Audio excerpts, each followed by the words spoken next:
Nako, tila ho pinagplanuhan dyan po sa mababang kapulungan ng Kongreso na ipahiya ito hong si VP Sara Duterte sa sinasabing mini trial o pagpapatuloy ng impeachment proceedings laban po sa pangalawang Pangulo.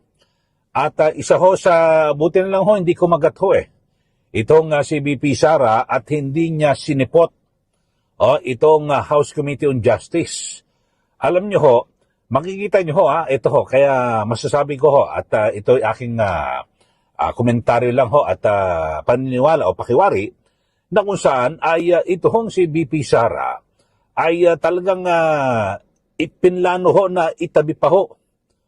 Dito ho kay Congresswoman mamayang liberal, party list representative Laila de Lima at gayon din po kay Congressman Benny Abante ng Maynila.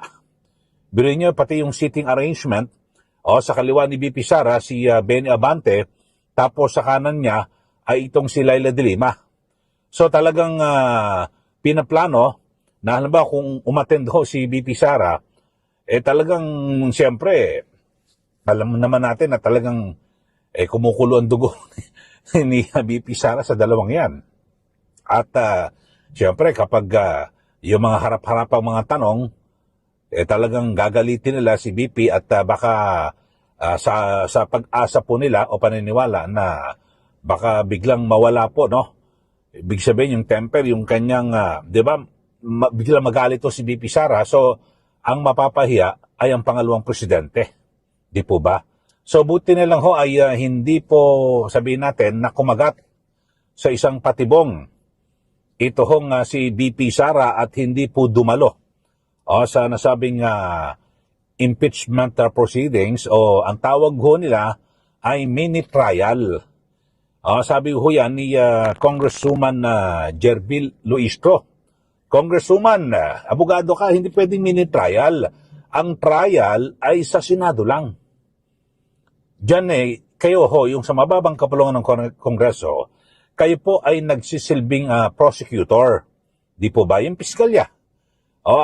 Kukunin yung mga ebidensya at kung makikita ko na merong sapat na basihan para isampa ang kaso at magtuloy-tuloy sa paglilitis, ganun lang po ito. Hindi ho kayo pwede at wala po sa inyong katungkulan na na kayo ay magsagawa ng parang paglilitis, mini trial. Alam nyo ho mga kababayan, talagang ako ho bilang taxpayer, talagang nakakahiya ho. At bilang isang Pilipino, nakakahiya po talaga ang nangyayari dito po sa ating bansa. Bakit ho? Yung ating mga politiko, mga kababayan, ay busy ho sila sa pamumulitika. Di ba? Itong impeachment na ito, laban po kay VP Sara, samantalang lahat po ng ating mga kababayan ay nininervyos at nagtatanong ano ba talaga mangyayari dito sa ating bansa, kaugnay pa rin ng krisis sa langis. Ganun ho mga kababayan Pero sila ho ay wala ho, parang normal ho, walang nangyayari.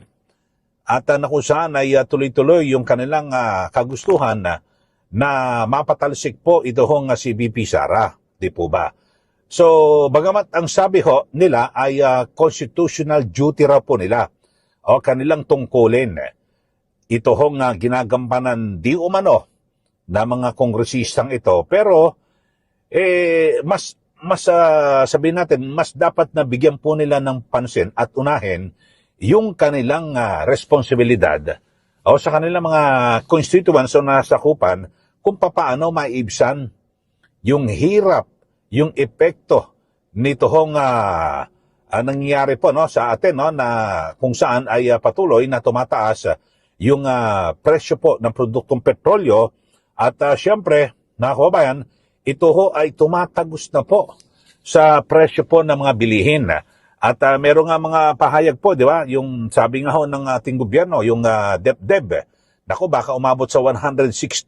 Ito po yung pinaka-worst scenario, yung pinakamalala na eksena mangyayari dito po sa ating bansa at yung inflation ay umabot po ng double digit. So ano ibig sabihin ng inflation? So tataas po talaga yung presyo po ng produkto, ng pagkain, ng serbisyo dito po sa ating bansa.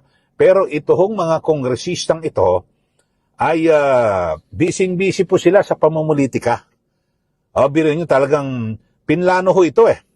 Talagang pinlano na itabi kay VP Sara itong si Abante at si De Lima. Siguro para, sige, pikunin natin ang Vice Presidente.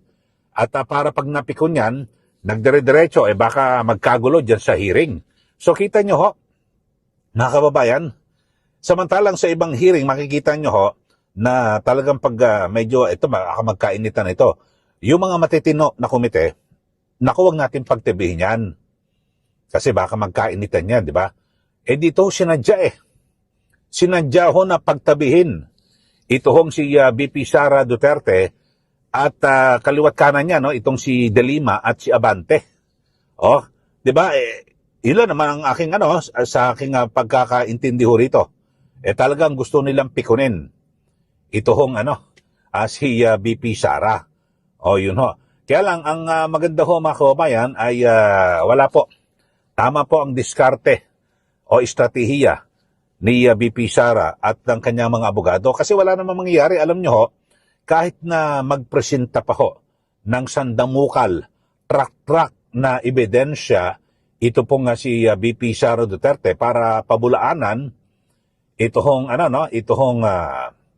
mga aligasyon sa kanya. Wala po yan Hindi po nila pakikinggan yan kasi nakaukit na po yan sa bato. Diyan po sa mababang kapulungan ng Kongreso na talagang ipapa-impeach ito pong si VP Sara Duterte. 'Di ba may mga report nga na di umano ay pinagkakausap na at ang sabi talagang ang sabi raw kumbaga sa kasado na. Wala nang kawala ang binabanggit ho rito. So, yun ho mga kababayan at kasi may mga kanya-kanya mga pahayag at siyempre yung alam nyo naman ho mga kababayan talagang bakit ka naman dadalo dyan sa isang pagdinig na yan na alam mo namang wala ka makukuwang patas na laban, hindi parehas po. Siguro kukuyugin ho siya dyan. Kasi isa pa ho sa mga panuntunan, bawal po magsalita yung mga abogado ni VP Sara. So bakit naman ako pupunta dyan? Kung ako ang tatanungin ho, tama ho ang ginawa ho ni VP Sara na kung saan ay hindi po siya sumipot dyan ho dahil sa wala ho, talagang kukuyugin ho siya dyan pagkakaisahan at pipikunin. No, kapag napikon, nako ayan na. Palilitawin na, kita nyo na. Ganyan ang ugali ng Vice Presidente. Ganun talaga, sinadya akong pipikunin biro mo, itabi mo yung pagmumukha ni Abante at ni De Lima. Alam mo naman talagang, di ba, matindi yung galit ho nila sa isa't isa. Di po ba? Parang masama ho ito, mga kababayan. At dyan lang ho, nakakagulat nga. Pero katulad hong, di ba, yung may motion na ilagay daw po sa protective custody yung nagpakilalang bagman ni VP Sara na si Ramil Madriaga. Yun. Pero maliwanag ho mga kababayan, mismong may mga kongresista ang nagsasabi na itong si Madriaga ay hindi ho pwede. Ito po ay tinatawag na polluted source. Ayun. So sabi nga ho ni Cagayan de Oro Representative Rufus Rodriguez, yung kredibilidad ng testigong si Ramil Madriaga ay wala po. Hindi ho ito dapat paniwalaan. At sabi niya, Ramil Madriaga is a polluted source. At dagdag pa ho ni Congressman Rodriguez na naharap po sa mabibigat na kaso noon kabilang ang kidnapping at with murder, matindi ho ito. At kaya dapat to pag-isipan kung narapat bang gamitin ang kanyang testimonya bilang batayan. Kasi alam naman ho natin mga kababayan, talagang alam niyo naman ho, talagang ito yung kay Congressman Chel Jokna, nawala rin ho kanyang bilibo sa kanya. Kala ko napakagaling na abogado ho nito mga kababayan. Pero ito sa issue sa politika. Kasi alam niyo ho, halimbawa isang PDL person deprived liberty, yung nakakulong, lahat po ng may isulsul mo dyan lahat ng ibulong mo, sasabihin niya. Bakit? Para lang makalaya. Di po ba? Yun lang ho. Wala ho. Kahit na anong sabihin mo Di ba? Para lang makalaya siya, gagawin niya. O yun ho Kasi hindi po siya, wala po siyang kalayaan na magdesisyon o kung ano man yung kanyang sasabihin. Kasi ang kanyang numero 1 na pakay ho rito, halimbawa, nitong si Madriaga, ay makalaya lang po. Makalabas po sa kulungan. Kasi alam niyo naman, di ba, sinasabi, naku, pag nakulong ka, para ka nasa impyerno.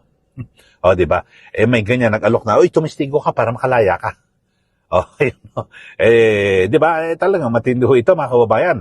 So, halatang halata ho, mga kababayan, na talagang gustong, gustong pagpiyastahan, ito hong isyong ito, at wala po, hindi po rito, hindi po ito makakamit yung tunay na talagang gustong papanagutin. Yung issue po ng accountability, hindi po. Kasi kung inyo pong titignan ho, mga kababayan, talagang ang plano ho rito, talagang ang gusto, ang numero 1 na mission po ng mga kongresistang ito ay ipa-impeach ito pong si VP Sara at tuluyang matanggal po sa pwesto at din po ay maisama yung sa desisyon na yung perpetual disqualification na kung saan ay hindi na pwedeng makatakbo sa alinmang posisyon sa gobyerno itong si VP Sara. Pero nako, kumbaga sa napakalayo pa ho, mga kababayan, nito hong prosesong ito. Kasi diyan po sa mababang kapulungan ng Kongreso, itong mga kongresistang ito, kahit anong gawin ho nila, isampan nyo na ho yan sa Senado para magsimula ng paglilitis. Kasi doon sa paglilitis, at least siguro, doon ho, mga kababayan, ay magkakaroon po ng patas na laban. Bakit to? Kasi andun, may abogado si VP Sara, pwede magsalita at pwede ho sila maglatag doon ng mga ebidensya. Yun po. Kasi dito sa House of Representatives, hindi naman po sila korte. Kasi ang impeachment court, yun po sa Senado. At doon po yung paglilitis. Diyan po sa House of Representatives, wala ho yan. Bahala sila kung kahit na magbigay pa ng mga 10 truck si VP Sara ng ebidensya, but sana kung pakikinggan. Di ba yung nakaraan nga, hindi nga ho binasa hindi nga nila babasahin ho yan, mga kababayan Basta't ang kanilang posisyon dyan, ipapa-impeach na. Yan ang timbre. Yan ang timbre. Wala ho talaga, mga kababayan. So talagang tama ho ang desisyon. At dito ho ay talagang alam nyo ho, dyan sa may batasan area, alam nyo ho, talagang wala ho silang pakialam sa mga naghihirap na kababayan natin. Kasi ngayon may mga panukala. May nagpanukala, Congressman Almario ba yan sa Davao Oriental, na dapat daw ho ay may resolusyon na paikliin ng oras ng mga shopping mall para makatipid daw po sa kuryente, sa enerhiya. So, paiikli ng oras kasi dahil sa ngayon may kinakarap na krisis ang Pilipinas o sa pangkalahatan buong mundo. So, para makatipid. Pero yung House of Representatives, mga kababayan, di rin mo tinuloy ho itong impeachment proceedings. Hindi man lang ho ipinagpaliban. Ako hindi ko sinasabing wag tuloy. Ipagpaliban lang ho kasi may krisis na kinakaharap. Pero sabi nila, constitutional raw ito. Duty o mandato, kung ano man, etc. na binabanggit.